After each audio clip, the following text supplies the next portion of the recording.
Salut à tous. Aujourd'hui, nouvelle vidéo. On va démontrer l'irrationalité de pi à travers un exercice assez long, mais démontrer que pi est irrationnel, ce n'est pas forcément un problème simple. Donc, on va faire par une démonstration par l'absurde. On va supposer que pi, c'est p sur q, donc c'est un rationnel.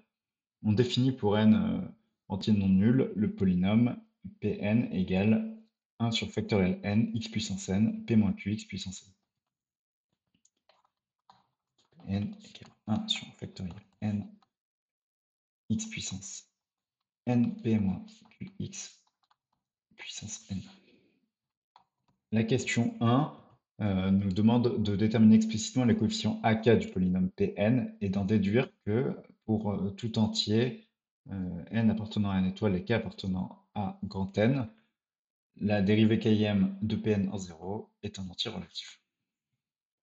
Donc la partie, je vais noter un A qui va être d'abord calculer explicitement les coefficients AK de ce polynôme Pn. Pour cela, je vais utiliser le binôme de Newton en disant que c'est 1 sur factoriel n x puissance n, somme de k égale 0 à n, de k parmi n.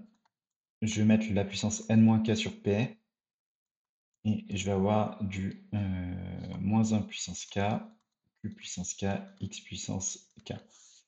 Maintenant, je rentre tout là-dedans, ça fait somme de k égale 0 à n, de k parmi n divisé par factoriel n, facteur de p puissance n moins k, moins 1 puissance k, q puissance k, x puissance n plus k. Je vais me ramener à du x puissance k en faisant un changement d'indice, en considérant la somme de n à 2n. Donc j'ai toujours du factoriel n. Ici, le k c'est devenu de k moins n, parce qu'on a fait moins n partout. Ici, ça fait 2n moins k, moins 1 puissance k moins n, q puissance k moins n, x puissance n plus k moins n, ce qui fait k, et c'était l'intérêt de ce changement d'indice. Donc du coup, on peut dire que AK, c'est k moins n parmi n sur factoriel n, p puissance 2n moins k, moins 1 puissance k moins n, q puissance k moins n, si k est un entier compris entre n et 2n, et 0 si k est inférieur à n. Bien sûr, c'est évidemment un polynôme de degré 2n, donc on couvre tout en faisant ça. Partie B, on nous demande de démontrer que Pn dérivé km en 0 est un entier relatif. Donc, on utilise les formules de Taylor pour, dire que AK, c'est Pn dérivé km en 0 sur factoriel k. Donc, Pn dérivé km en 0, c'est k factoriel de k fois ak. Donc déjà, c'est égal à 0 si k est strictement inférieur à n. Et sinon, bah, c'est cette expression-là, c'est-à-dire factoriel k sur factoriel n fois k moins n parmi n fois un p puissance quoi? Puissance 2n moins k moins 1 puissance n moins k et q puissance k moins n. Ici c'est k moins n aussi d'ailleurs. Voilà. Mais vu que k il est plus grand que n, bah ça appartient à n, c'est un entier. Les coefficients binomiaux, ça appartient à n. Et ça, bah, ça appartient à z. Nos conclusions, ça appartient bien à z. Parce qu'un entier fois un entier fois un entier relatif, bah, à la fin, ça donne un entier relatif.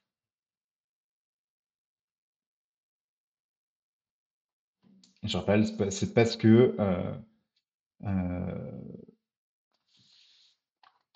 K, ici, il appartient à n de n. Et donc, du coup, K est plus grand que n. Question 2. Montrant en utilisant la question précédente que n appartient à n étoiles, que pour n appartenant à n étoiles et k appartenant à n, la dérivée km de Pn de P sur Q appartient à Z. Alors, pour ça, j'ai trouvé un petit subterfuge, voilà, c'est ce mot-là que je voulais employer.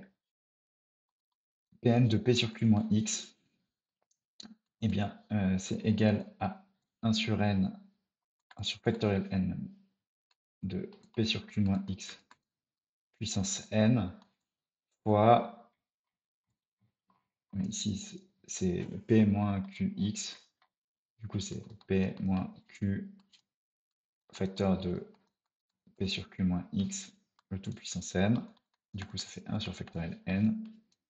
P sur Q moins X puissance n, facteur de P moins... donc Q facteur de P sur Q, ça fait P moins P plus QX puissance n. Ce qui fait qu'on peut...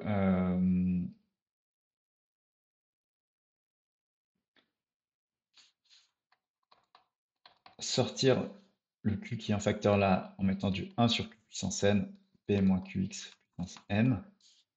Et ici, on peut sortir ce Q là en facteur, ce qui fait du Q puissance n, X puissance n, ce qui fait du 1 sur factoriel n, X puissance n, P moins QX puissance n, ce qui fait donc 1 sur... ce qui fait donc même directement... il n'y a pas besoin d'écrire des étapes supplémentaires, ce qui fait directement Pn de x. Donc Pn de P sur Q moins x, c'est Pn de x. Si on dérive ça, k fois,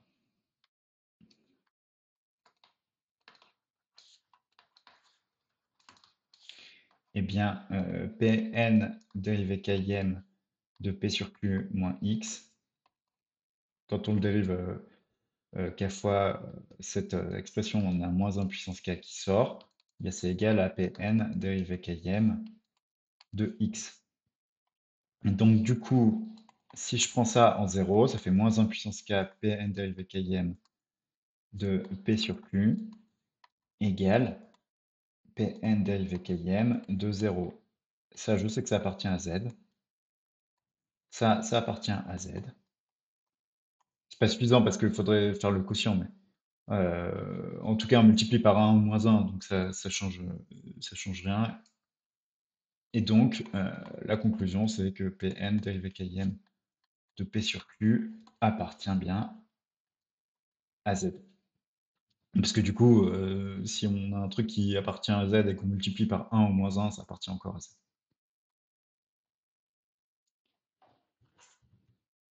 Question 3. On définit maintenant l'intégrale in égale intégrale de 0 à p sur q de Pn de t sinus t dt. Je vais prendre une nouvelle feuille, sinon ça passera pas. Sinon je vais être obligé de faire comme Fermat et de dire j'ai pas la place mais je sais le faire. Et c'est quand même pas cool. Gros mytho, hein, Fermat. Ou alors génie absolu, il avait vraiment pas la place vu que la démo elle prend 1000 pages. En tout cas, on va pas faire ça. Montrer que la suite in, donc définie par intégrale de 0 à p sur q de Pn de t sinus t dt, converge vers 0 et que pour tout n entier non nul, n est positif. Donc, Ça, c'est pas... Moi, j'ai écrit n'importe quoi. C'est pas Pn de t, ça, c'est l'intégrale IN.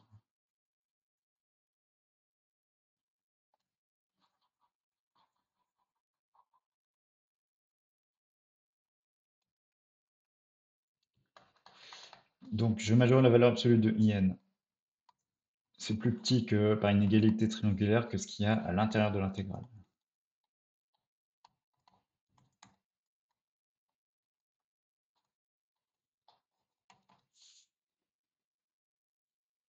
On va remplacer par ce qu'est Pn de t. Et Pn de t, c'est 1 sur factoriel n t moins p moins qt, plutôt puissance n. Il manque un t puissance n ici.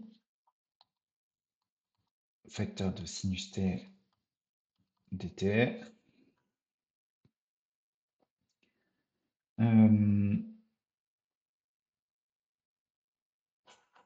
Assez simplement, le sinus c'est plus petit que 1.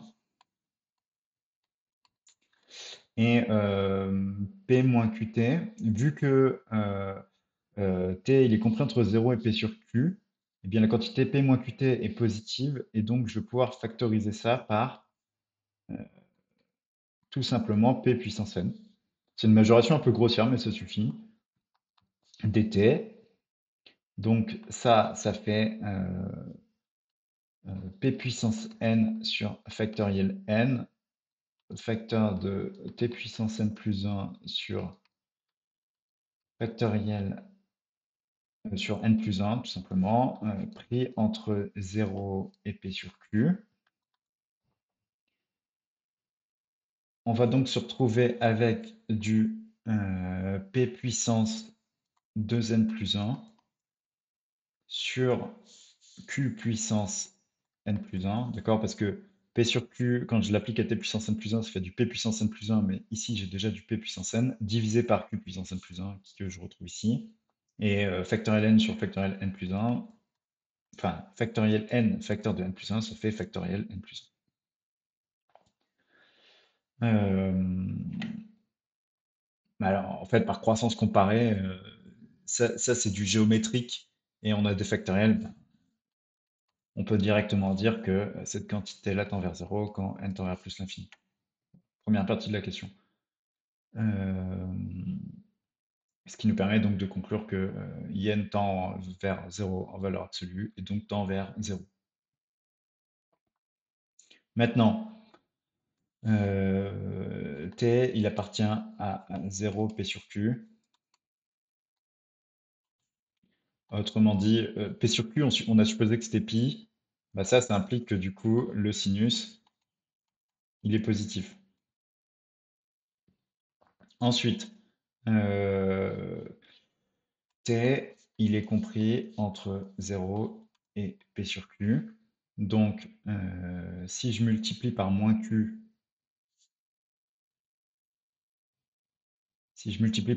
ça donne moins P inférieur à moins QT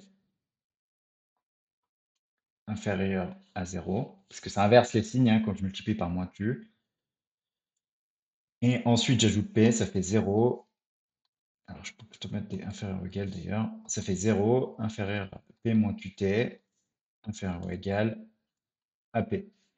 Donc, la conclusion à ça, c'est que P moins QT est positif. Donc, Pn de t fois sinus t, eh ben, c'est égal à 1 sur factoriel n, t puissance n, P moins QT puissance n sinus t. Donc, on a dit que ça, c'était positif. Ça, c'est positif ou nul. Ça, c'est positif ou nul. La factorielle, je le mets même pas. Donc, ça, c'est positif. Et c'est non nul. Différent de 0 si t différent de 0 et t différent de p sur q. Conclusion, l'intégrale IN, elle est positive. parce qu'on intègre une fonction non nulle, positive ou nulle.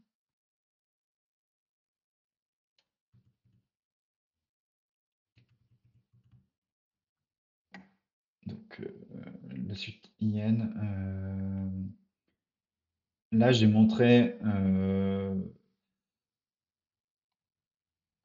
qu'elle convergeait vers 0 et j'ai montré qu'elle était positive. Voilà. Question 4, montrer que IN appartient à N étoiles. Alors, comment on va faire ça?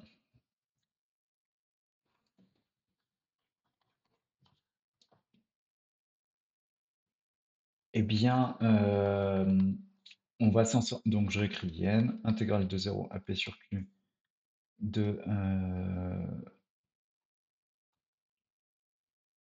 1 sur factoriel N T puissance N T moins PQ P moins TQ plutôt, puissance N sinus T dt.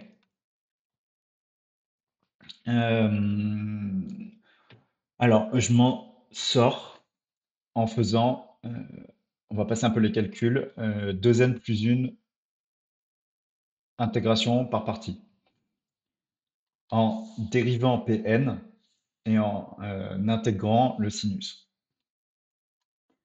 Donc, si on le fait une première fois, eh ben, on intègre sin, ça fait moins cos, donc ça fait moins cos t Pn de t. Après, on a du sinus t Pn' de t, plus plein de choses, plus à la fin, on a en fait un moins 1 puissance n qui traîne, intégrale de 0 à p sur q de Pn dérivé des 2n plus une fois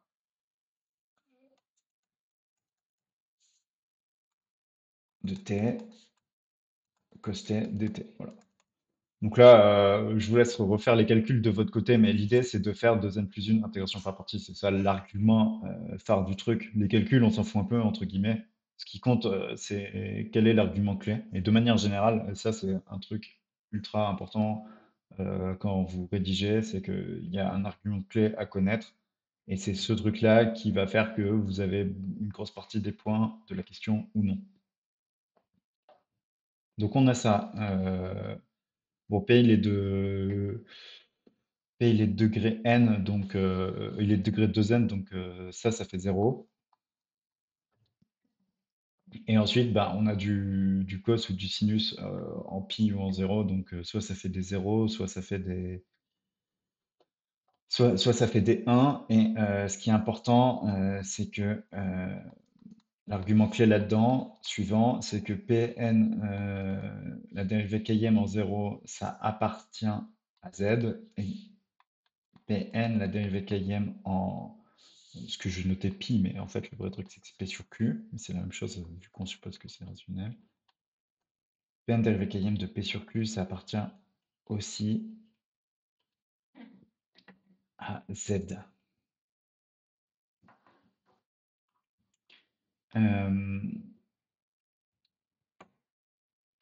Donc on a les cos, c'est des 0 et des 1. Les Pn, à chaque fois, les Pn dérivés un certain nombre de fois pris en 0 ou en P sur Q, c'est des entiers. Donc en fait, on a une somme d'entiers. Donc IN, il appartient à Z. Sauf que la question précédente, on a montré que IN était strictement positif. Donc finalement, or IN positive, donc IN appartient à N étoiles. Étoile, hein, parce que c'est strictement positif.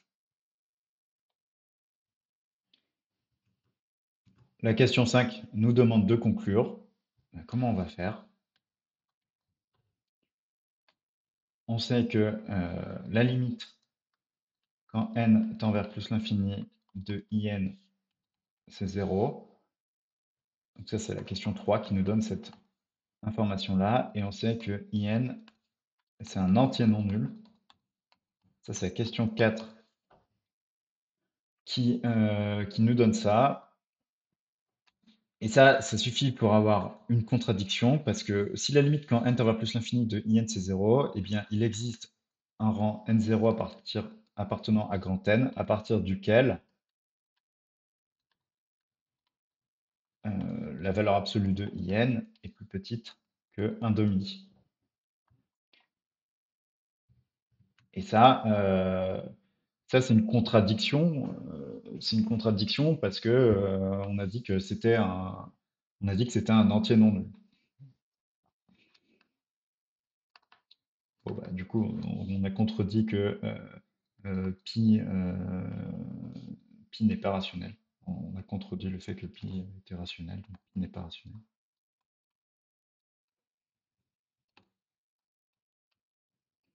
Voilà, exercice assez long qui utilise pas mal de trucs originaux.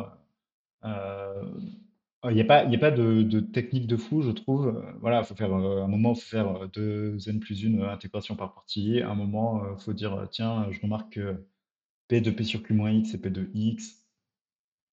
Faut bien faire les calculs comme il faut. Faut bien développer son binôme de Newton de la bonne manière.